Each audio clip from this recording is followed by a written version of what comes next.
Truth, Money, and Freedom podcast. Welcome back to another edition of Truth, Money, and Freedom. Hey gang, it is Sunday. It's the 23rd of February, and it's the year 2020. Wanted to switch gears a little bit. I know I've been silent on this whole coronavirus thing. I know a lot of people are calling it the cerveza virus and the kung flu, and coming up with all kinds of funny or slightly distinctive names to throw off the algorithms on YouTube. But and some people are claiming they're being demonetized over these videos. We're not monetized. So I am going to talk a little bit about this, but not about the virus itself. I'm going to talk about the ramifications of this virus and the lockdown in China. That's my intention here. I don't want to cause a panic. There is no reason to panic. I do want to open your eyes to some of the realities that we're about to face, I think, in my opinion. And by the way, this is my opinion, because we certainly know the Chinese government and the World Health Organization, which is attached to the United Nations, are not being honest with us. They may be telling us some truths, but they're definitely keeping stuff from us, and that's actually been proven already.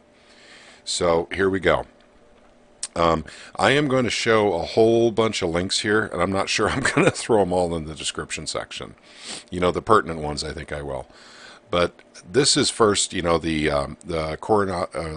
coronavirus, cases by Johns Hopkins. So, of course, you got your massive, infection level, in China still, but it is now growing in Europe. And we got a lot more red dots in America than we did literally just a few days ago. So it is happening. In fact, it's not showing in Alabama yet. I do believe in Alabama is where we got the cruise ship, the Princess cruise ship victims that were American citizens. They've been relocated to a FEMA camp, actually, in Alabama. And by the way, that's easily looked up. I'm not trying to be cagey here. It is actually a FEMA camp, or a designated FEMA camp, where they've brought those folks home from Japan. So I'm gonna add some pretense here before I get to the end of it. I'm gonna go as quick as I can. The pretense is because this is not a panic video, and I just don't want anyone to get the impression it's time to panic. But Morgan Stanley's been talking about what we call a factor crash for about 2 weeks now, and that's in the markets. And they didn't know what would cause it, but they were predicting something like that would happen. And now basically the coronavirus, of course, gives the markets a perfect excuse if it is time to crash the system, that is. Next one, China injects a record 5 trillion yuan in new debt to arrest economic crash. Now, this is important, guys, because I've been talking about this for nearly a year, how central banks are printing money and throwing them into markets, literally, to try and keep the system afloat, to keep it from crashing, to keep a correction at bay. And more specifically, the bad part about this is, and it is very bad, by the way, is to prevent the malinvestment from leaving the system. This is where the big problems are, and this is why when things do get bad economically, they're going to be really, really bad, because we should have literally gone through a global reset in 2008. They refused to let it happen, and that's because when it happens, the dollar is going to go away. They're protecting the dollar. There's other reasons too, but that's the primary one. Okay, largest shipping decline since 2009, and that's before the coronavirus. Well, this one here is about the Cass Freight Shipping Index, but what I failed to bring up here is the Baltic Dry Index, which also is crashing. So we're talking about delivery of items via ocean or land. And so we're talking about the actual structures for product delivery, from literally from the factory getting to the customer's homes. There's a big system for that, and it's breaking down. Treasury yields plunged to record low as U.S. PMI collapses into contraction. Well, service sector and manufacturing sector in the United States is actually, they're in trouble. They're absolutely in trouble. And there's another story I'm going to bring up here in a little bit that'll explain why. Okay, now's a good time to let you guys know that silver and gold are going up, and they have been going up for actually a couple of weeks now. Gold is really doing very well. But you guys should know this already. Most of you who have been with me for the last year since I started putting videos on YouTube should have been quietly acquiring gold and silver in the last year. So hopefully, you have, and this isn't the payout yet. But it is nice to see that the insurance investment you made is actually doing well, even though this is a representation of the paper market only. But it is good to see.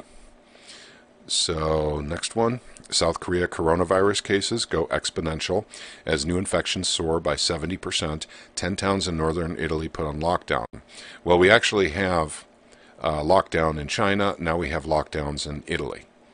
So this, whatever this thing is, whether it's man-made or it's natural, whether it was escaped from a lab or it was released on purpose, none of that matters. It's out, and it is real, and people are dying, and the entire system is starting to break down because of it.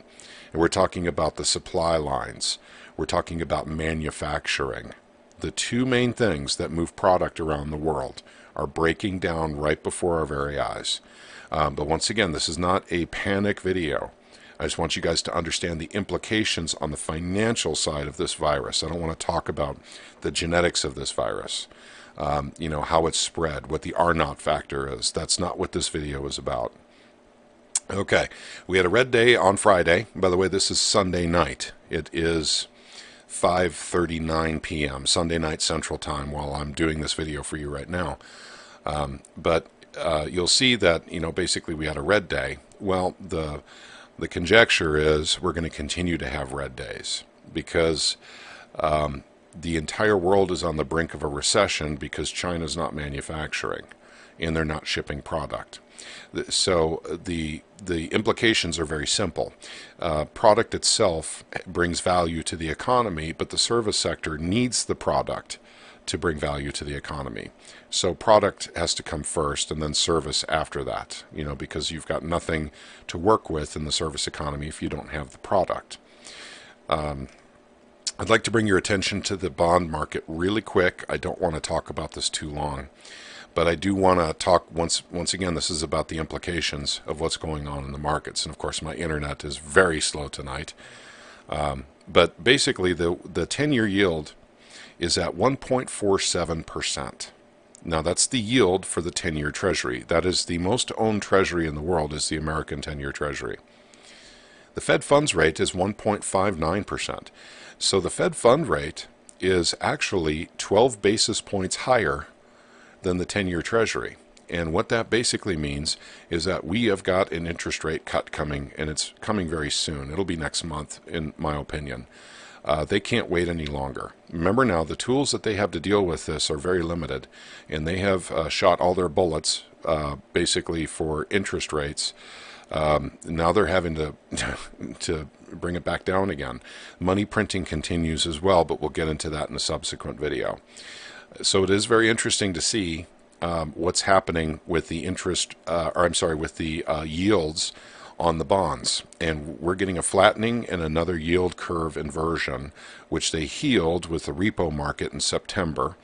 But it's now inverting again, and that's after printing trillions of dollars into the repo market, the overnight lending market.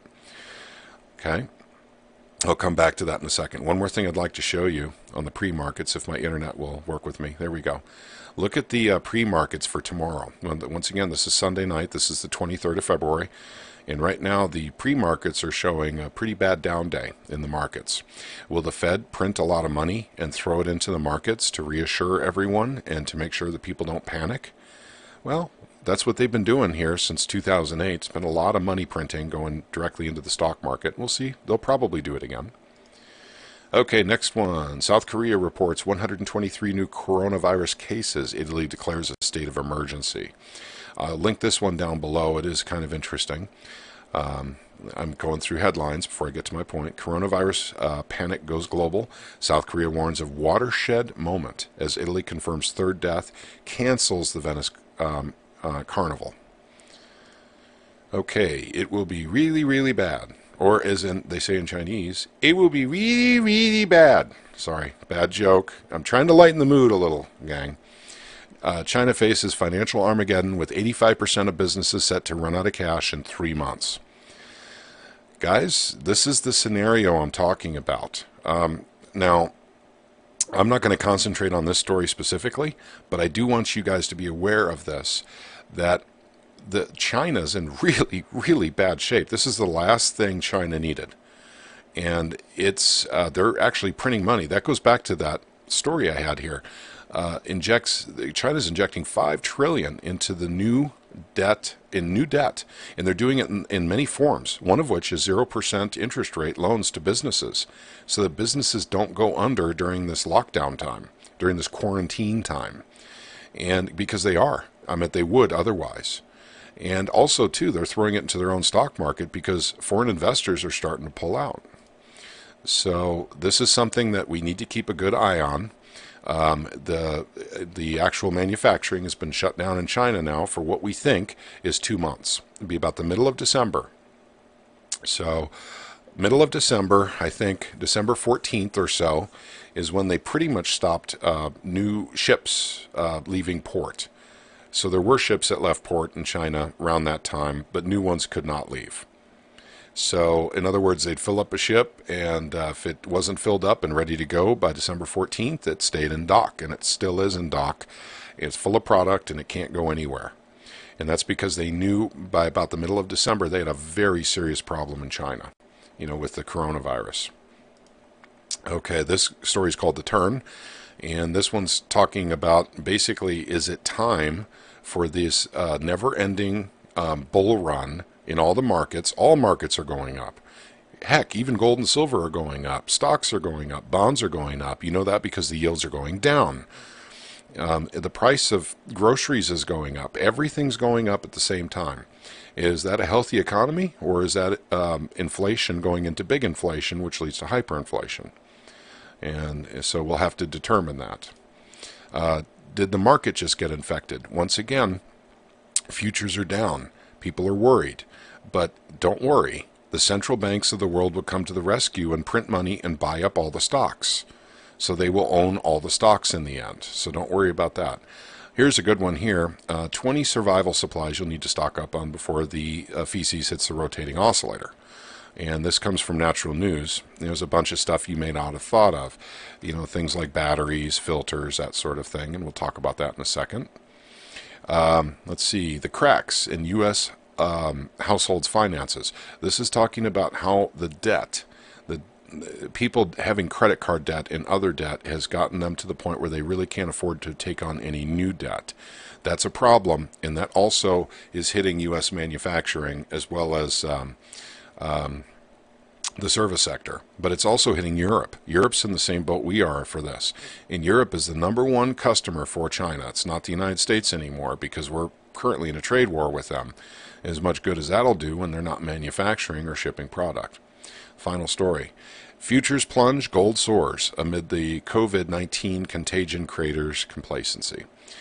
Well, in other words, complacency is over. People are starting to panic. And I'm talking about in the markets.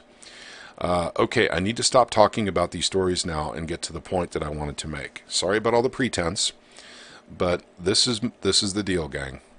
If you've been watching my channel for the last year, hopefully you guys have been stocking up. Every time you go to the grocery store, get a few extra cans of beans, a few extra cans of fruit cocktail, whatever. You've been slowly increasing your stock of food in your pantry.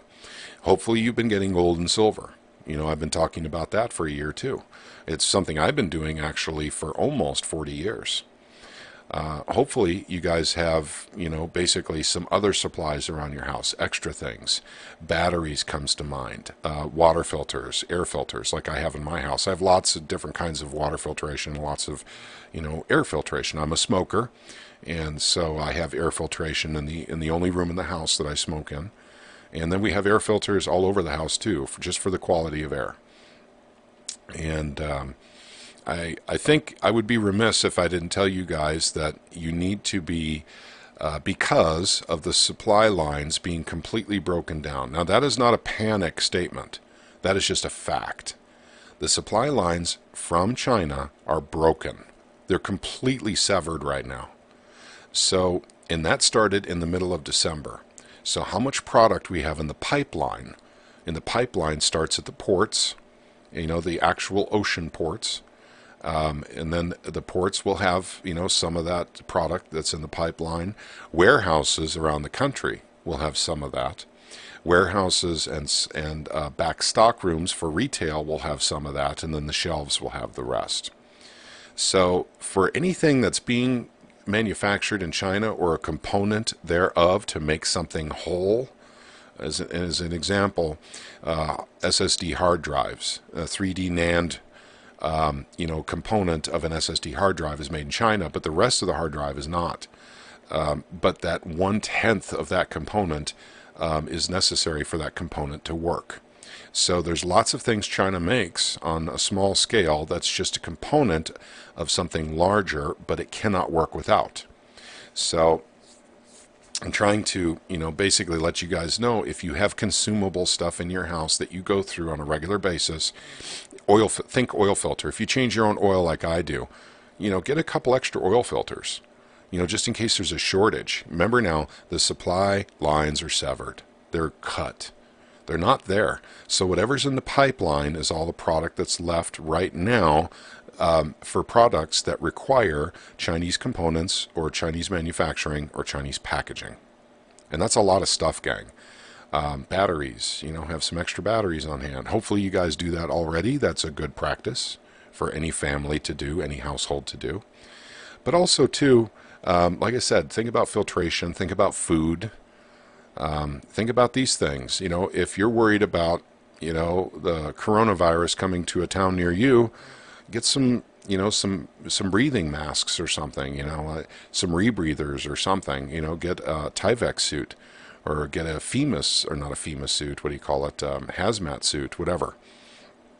If you feel the need to do something like that, now is the time. Because the cost of these things are going to go up, because almost all these things are made in China. Whatever's in the pipeline is all that's left right now. We can't get new stuff from China. The good news is China says they're reopening manufacturing on March 10th. However, and this is a big however, that may not be the case. They tried to open again 2 weeks ago, exactly 2 weeks ago. Tried to reopen in a small scale in one town, and the virus spread throughout the employees that came to work that day. And actually what happened was one person ended up ill by lunchtime. Turned out that they tested positive for the coronavirus. Everyone was exposed, so everything, went into lockdown again. So at any rate, gang, I think you guys get what I'm saying. Please don't take this as a panic video. That's not my intent. Hopefully you've been stocking up on things anyway, and then really this is just a fun and informative video for you. But I suspect that many of us are not up on our preps as we should be. Food, has got to come first, batteries, whatever else you guys use as consumables, things that you go through on a regular basis. So that's my message. If you have money left over, don't forget gold and silver. They're doing pretty well. But that doesn't mean they're not going to get smashed this week. And the reason I'm predicting that is because we have options expiry for futures contracts this week.